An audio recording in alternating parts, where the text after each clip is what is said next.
if it is not apparent, let me explain. First off, I have really no intended destination for this particular outing. Maybe that's apparent because I am not wearing any face covering. But I realized I hadn't driven in a long time, so I figured the car sitting in the garage for an extended period of time, gas in the tank just kind of sitting and settling is probably not the best thing. So figured I'd take a few minutes anyway to go for a little ride. And while I'm doing that, why not create some content? So here we are. Thank you for tuning in. It's kind of really weird to drive by a school this time of day. There's just nothing going on. Quarantine city.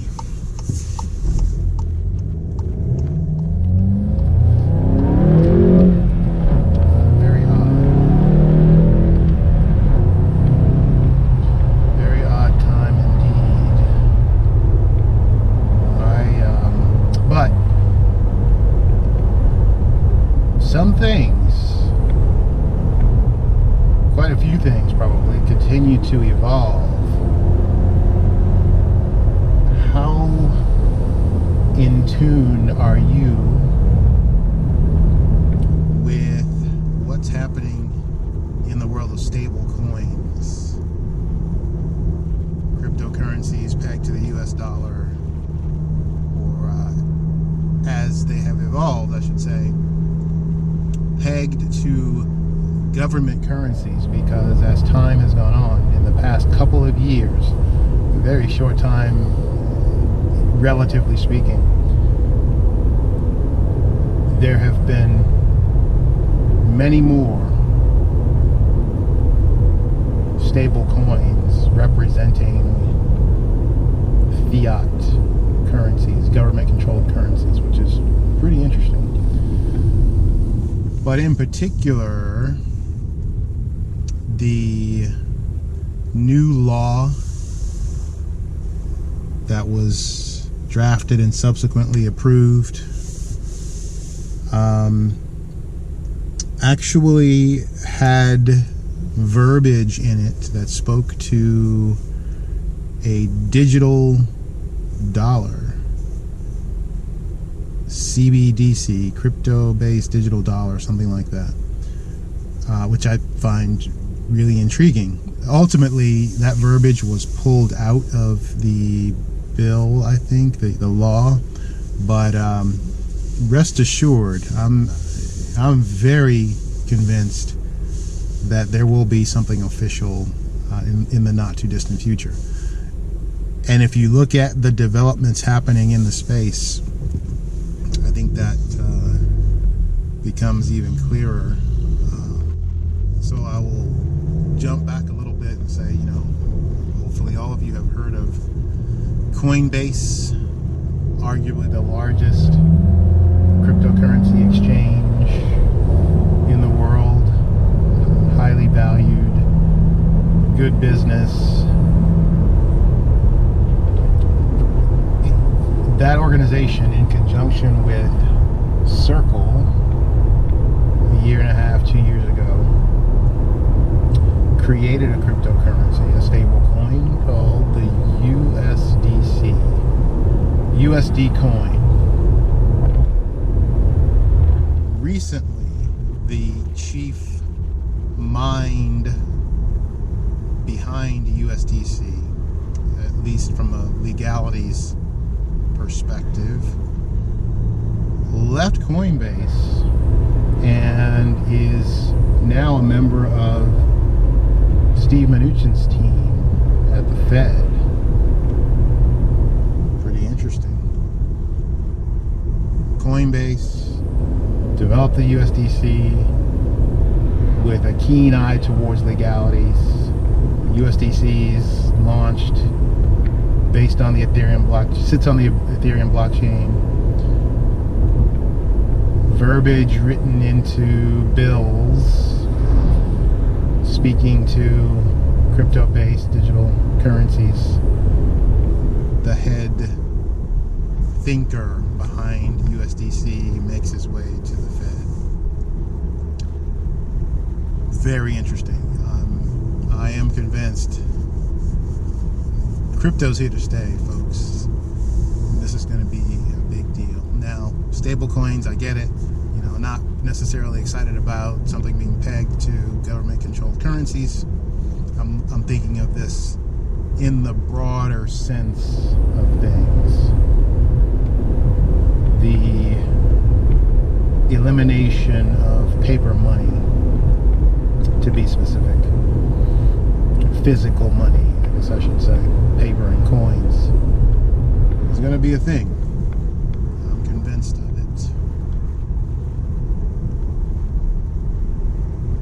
In just a few days, 5 or 6 days, if memory serves me correctly, and I'm switching gears here, 5 or 6 days, we're going to see the third Bitcoin halving event. The amount of Bitcoin that gets created every 10 minutes will go from 12.5 coins. You'll also hear it referred to as the block reward. Will go from 12.5 coins down to 6.25 coins every 10 minutes. It's interesting to think about that for a number of reasons, but when you look at what has just occurred with the US dollar, this government-controlled currency, where trillions of it were just created out of thin air. You look at a currency based purely on mathematics moving into yet another phase of deflation, right? Reducing its output. And no one can control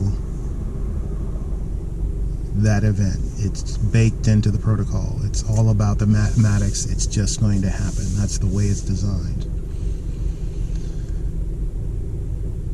Interesting. So, trillions more US dollars.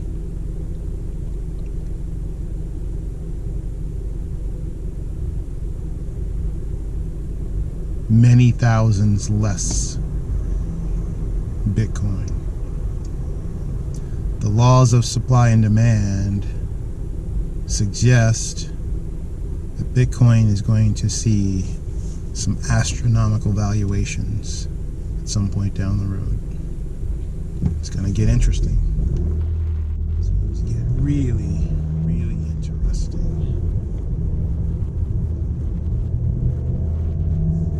So are you holding Satoshis? Are you staking your claim on a part of the blockchain?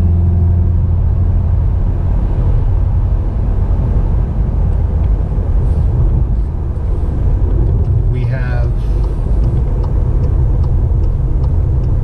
incredibly dire world events going on right now. It's not to be taken lightly.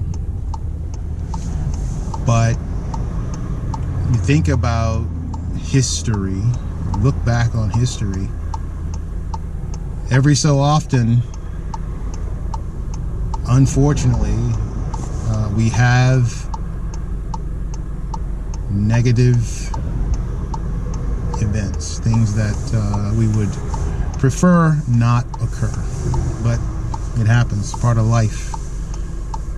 It is ours to adapt. Our mission is to adapt, I guess is the right way to say that. So how are you adapting? Are you going to handle this one?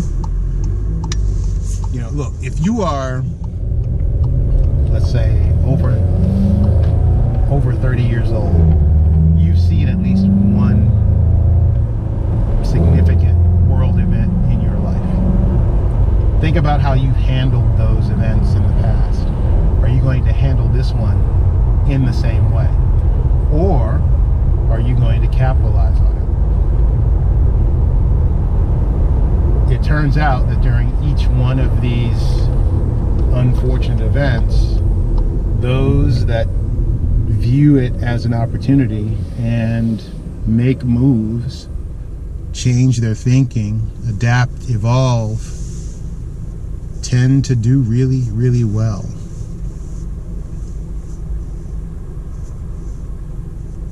Take advantage of the opportunity to educate yourself, adapt. If you weren't able to evolve financially, educationally, spiritually, as a byproduct of previous events, do something different this time around. Now's the time to prepare. The view is that this is the precursor to a very, very significant transfer of wealth. What side of that equation are you going to be on?